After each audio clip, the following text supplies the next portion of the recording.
El béisbol existe desde hace más de 150 años. Miles de peloteros han pasado por el plato, pero solo 6 han logrado conectar 60 cuadrangulares en una sola temporada. Algunos lo hicieron de forma completamente limpia. Otros, digamos, recibieron una ayudita extra. Pero el fundador del exclusivo club de los 60 jonrones no necesitó nada de eso. Él se inclinó más por el whisky escocés. Antes de Babe Ruth, el béisbol era otro deporte. La llamada era de la bola muerta estaba llena de toques, robos de base y batazos cortos. Los jonrones casi no existían, y los equipos jugaban como si fuera una partida estratégica de ajedrez a pequeña escala. Entonces apareció el sultán del bateo, un estadounidense que se alimentaba de botellas de whisky y tardes de excesos. Para 1927, Babe Ruth ya era una leyenda viviente. Había roto récords, revolucionado el juego y convertido a los Yankees en una dinastía. Pero ese año fue algo casi mítico. Conectó exactamente 60 jonrones, 27 más que cualquier otro equipo completo de la Liga Americana. Sí, así como suena. Por ejemplo, los Washington Senators solo sumaron 29 jonrones en total. Ruth prácticamente los duplicó él solo. Los Yankees fueron una máquina ese año, ganando 110 partidos gracias a su famosa alineación Murderers Row. Lou Gehrig era una estrella de nivel MVP. Pero el espectáculo principal era Ruth. Mandaba pelotas a las gradas como nadie antes, tratando a los lanzadores rivales como simples extras en su propia película. En septiembre, el Yankee Stadium se llenaba cada noche con fanáticos esperando ver si Ruth se acercaba a ese número mágico. Y en esa época no había suplementos, ni rutinas modernas de gimnasio. Ni siquiera existía la ciencia deportiva avanzada. Solo puros, hot dogs y talento natural.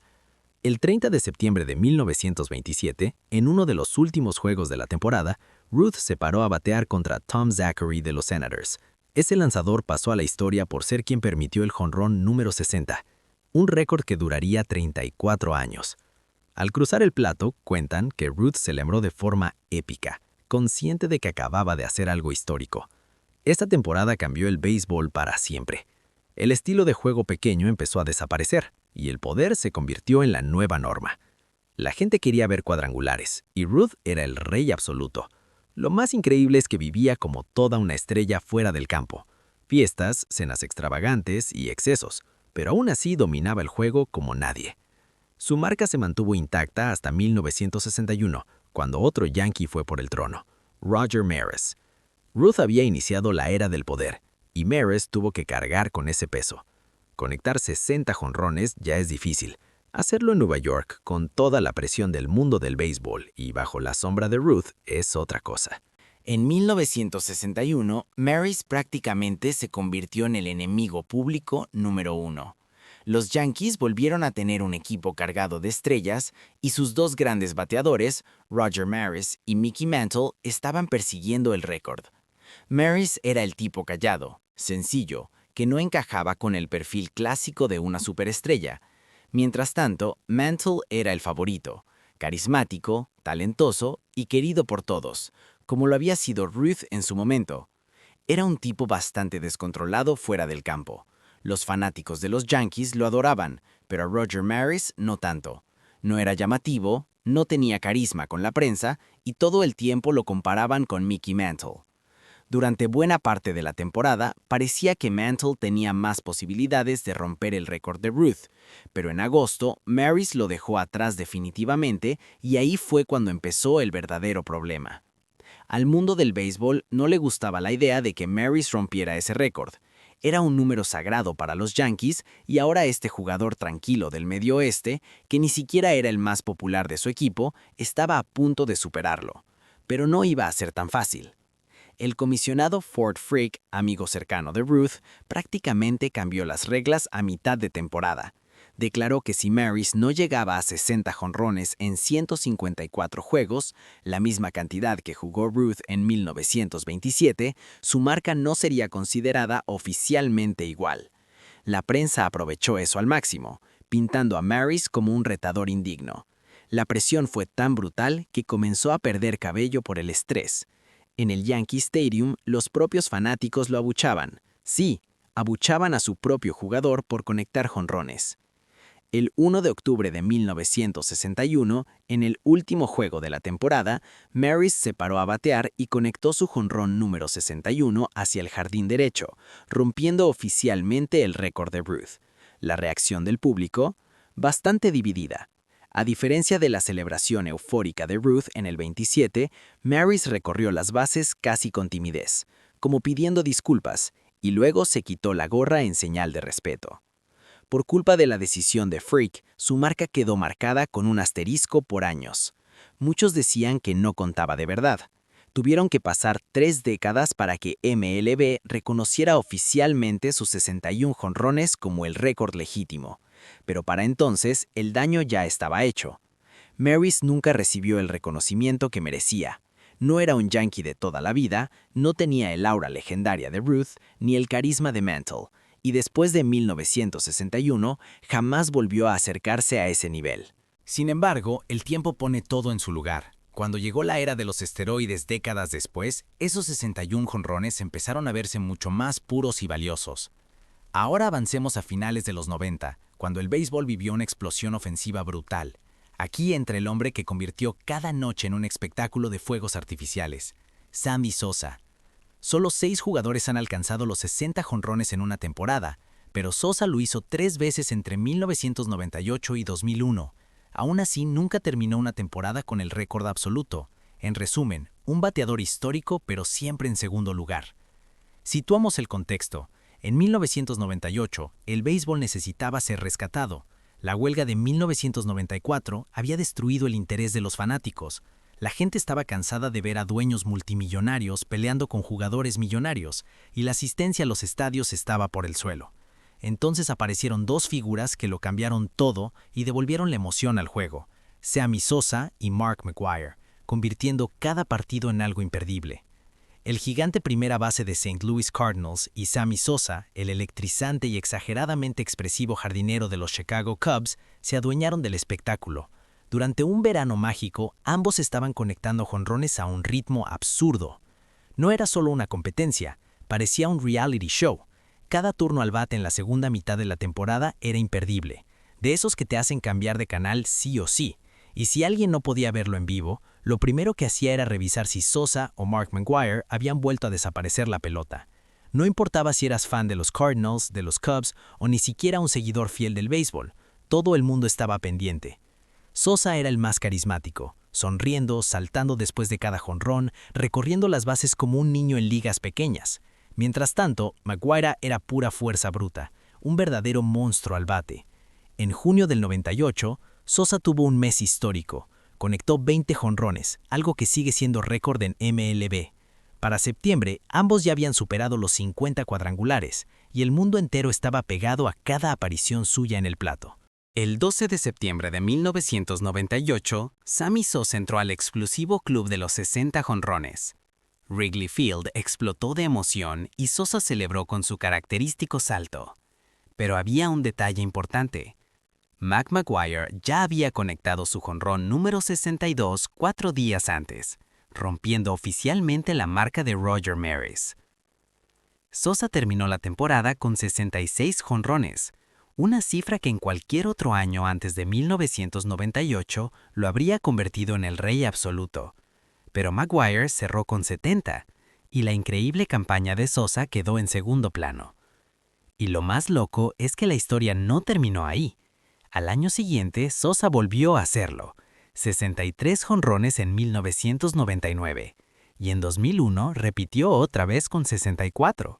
En un tramo de 4 temporadas, conectó 66, 63, 50 y 64 cuadrangulares, un total de 243 cuadrangulares en solo 4 años.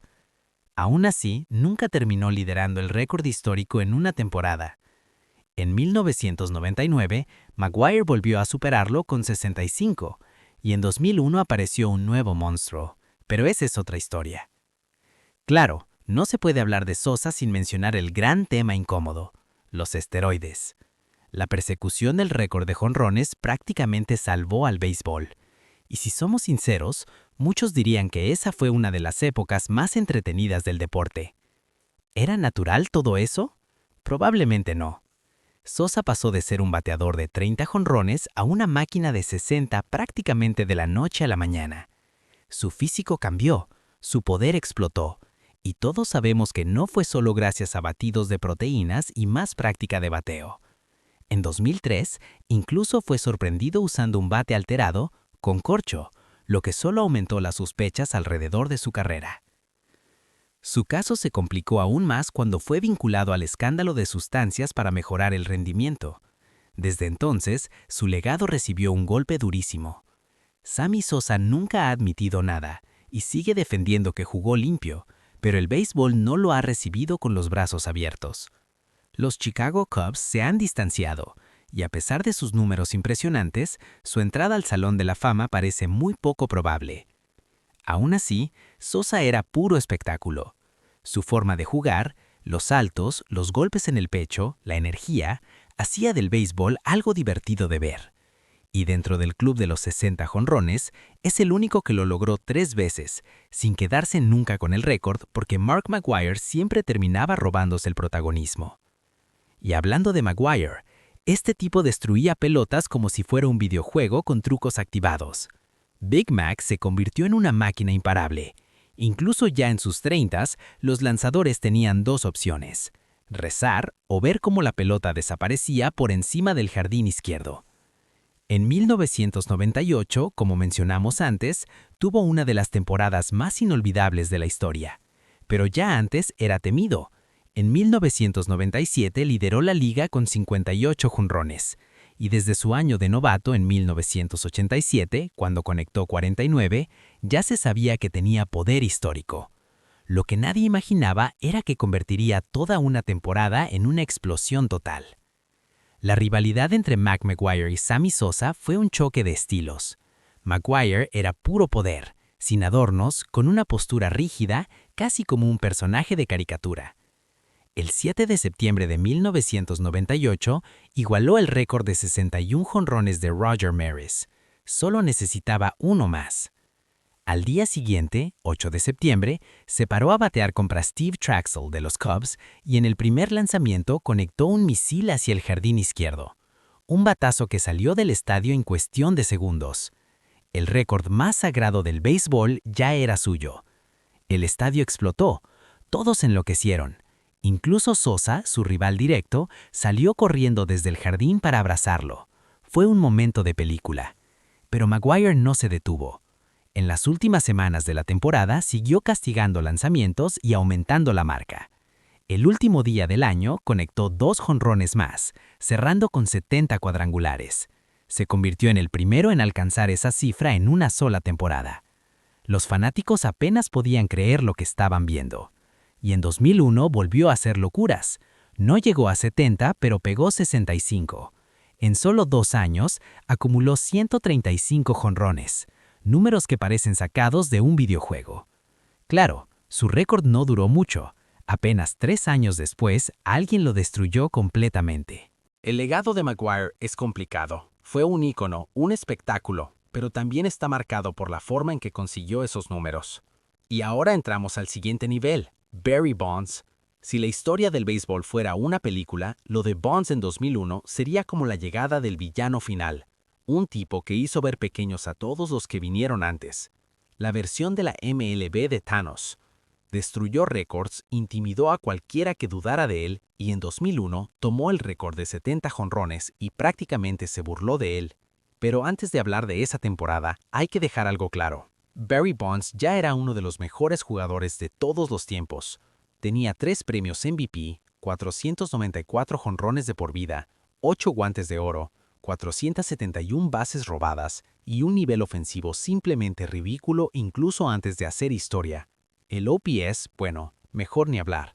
Incluso en 1998, Barry Bonds tuvo un WAR más alto que Mark McGwire y Sammy Sosa a pesar de haber conectado unos 30 jonrones menos que ellos.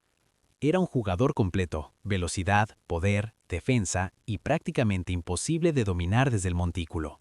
Pero cuando McGwire y Sosa convirtieron el béisbol en un derbi de jonrones en 1998, Bonds vio lo que estaba pasando, miró su talento absurdo y decidió llevarlo a otro nivel. Para 2001, Bonds parecía otra persona, Su físico había cambiado de forma exagerada. Cabeza más grande, brazos gigantescos y un poder que parecía sacado de un videojuego en modo fácil. Cuando hacía contacto, la pelota parecía salir disparada hacia la estratosfera. Arrancó la temporada de forma ridícula y para el juego de estrellas ya tenía 39 jonrones. Pero lo más absurdo vino después. En la segunda mitad tuvo un slugging de .908. Sí, .908. Es difícil hasta creer que eso pasó en la vida real.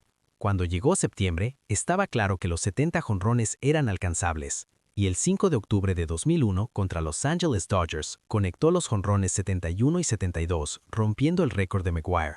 Y como si fuera poco, en el último juego de la temporada añadió el número 73. Hasta hoy, nadie se ha acercado a eso.